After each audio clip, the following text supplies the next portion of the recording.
2 দিন টিউশনি করানোর পর তৃতীয় দিন ছাত্রীর আমায় ডেকে আমার হাতে একটা খাম দিয়ে বলল, কাল থেকে তোমার আর আমার মেয়েকে পড়াতে হবে না।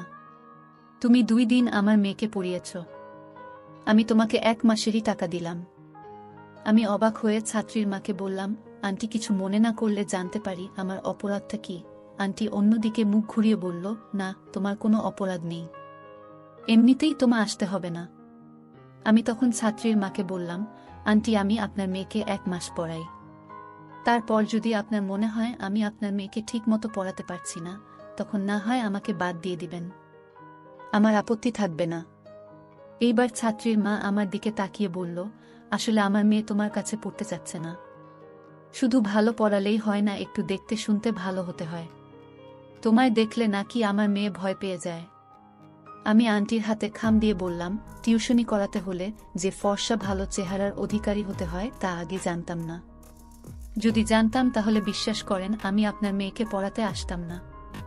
ছাত্রীর বাসা থেকে বের হয়ে রাস্তায় হাঁটছি আর কলেজ জীবনের কথা ভাবছি। কলেজে একবার একটা অনুষ্ঠানের উপস্থাপনার জন্য স্যার ভালো একজন উপস্থাপক খুঁজছিলেন।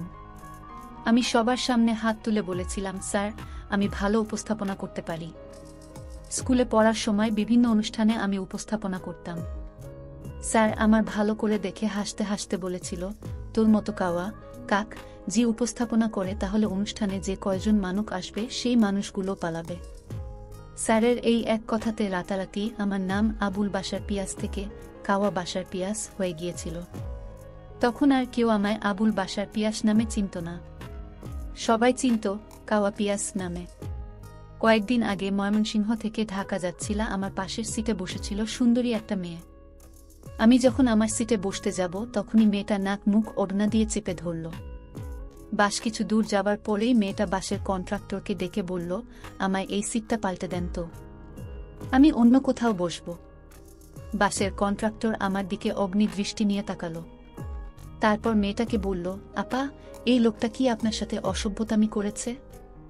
যদি কোনোরকম কিছু করে থাকে তাহলে বলেন, আমি এখনই লোকটাকে বাস থেকে নামিয়ে দিতেছি। কন্ট্রাক্টরের মুখ থেকে এমন কথা শুনে বাসের অন্য সব যাত্রীরা আমার উপর ক্ষেপে উঠল। একজন লোক চিৎকার করে বলল, অবশ্যই নোংরামি করেছে, তা না হলে আপা সিট ছেড়ে উঠতে যাবে কেন? এক ভদ্রমহিলা মুখ বাঁকিয়ে বলল, চেহারা দেখেই বোঝা যায় বদমাইশ টাইপা এইসব কুলাঙ্গার, ওদের জন্য মেয়েদের রাস্তাঘাটে চলাচলই এখন দায় হয়ে পড়েছে। এমন একটা অবস্থা হয়ে পড়েছিল যে বাসের সবাই মিলে এখন আমায় মারতে আসবে। আমি বহু কষ্টে সবাইকে থামিয়ে দিয়ে মেয়েটাকে বললাম, আপনি আমার ছোট বোনের মতো, আমি কি আপনার সাথে কোনো নোংরামি করেছি? মেয়েটা মাথা নিচু করে বলল, না। আমি তখন বাসের যাত্রীদের বললাম, ভাই আমার অপরাধ কি জানেন? আমার অপরাধ হলো আমি দেখতে কালো। আপনাদের মতো সাদা চামড়ার কিছু মানুষ মনে করে আমাদের মতো কালো মানুষের গা থেকে গন্ধ বের হয়। আপনাদের ধারণা পৃথিবীর সমস্ত খারাপ মানুষ কালোই হয়। যে ভদ্রমহিলা আমায় বদমাইশ কুলাঙ্গার বলেছিল সেই মহিলার কাছে গিয়ে বললাম, আপনি আমার চেহারা দেখেই বুঝে গেলেন আমি বদমাইশ। বিশ্বাস করেন আমি কোনো বদমাইশি করছি তো দূরের কথা, আজ পর্যন্ত কোনো মেয়ের দিকে খারাপ দৃষ্টিতে তাকাচ্ছি পর্যন্ত না। কিন্তু কেন জানি না এই মুহূর্তে আপনার সাথেই আমার বদমাইশি করতে ইচ্ছে করছে। নিউ মার্কেট এসেছিলাম কিছু শপিং করতে। এমন সময় আমার রুমমেট রাকিব ফোন দিয়ে বলল, মেসে আসার সময় দোকান থেকে আমার জন্য একটা ফেয়ার অ্যান্ড হ্যান্ডসাম ক্রিম নিয়ে আসিস তো, আমি তোকে পরে টাকা দিয়ে দিব। রাকিবের কথা মতন কসমেটিক্সের দোকানে গিয়ে ক্রিমের কথা বলতেই দোকানের ছেলেটা আমায় দেখে মুচকি হাসল। তারপর আমার হাতে ক্রিমটা দিতে দিতে বলল, শুধু শুধু ভাই টাকাগুলো জ্বলে ফেলবেন। আপনার যে কালার, আপনাকে যদি 3 দিন 3 রাত হুইল পাউডার দিয়ে পানিতে ডুবিয়ে রাখা হয় তবুও আপনার কালারের বিন্দুমাত্র পরিবর্তন হবে না।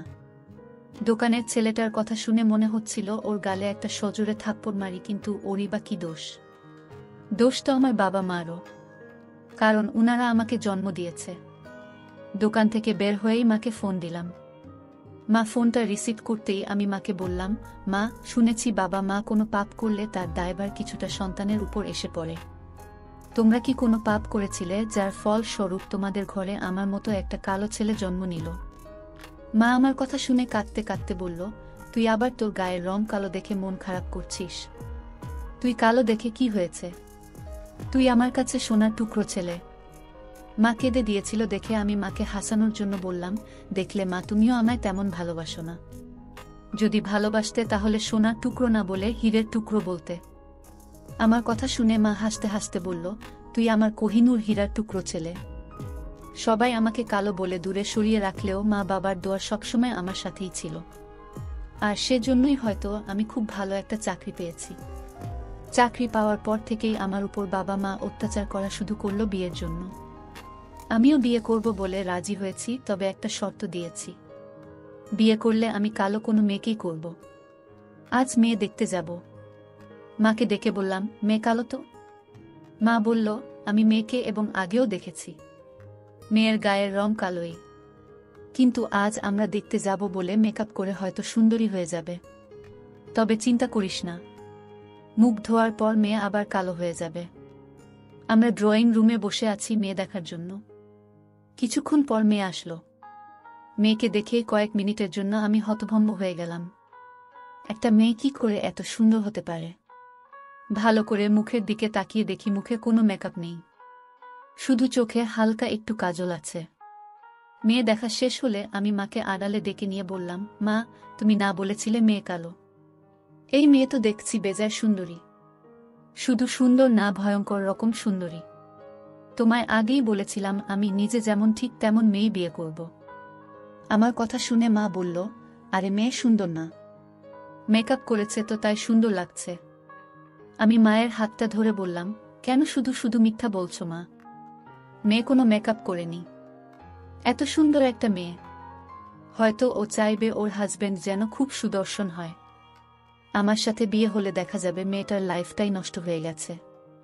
আমার সাথে একটা সেলফি তুলতে পারবে না, বান্ধবীদের সাথে পরিচয় করিয়ে দিতে লজ্জ পাবে, একসাথে ঘুরতে লজ্জা পাবে।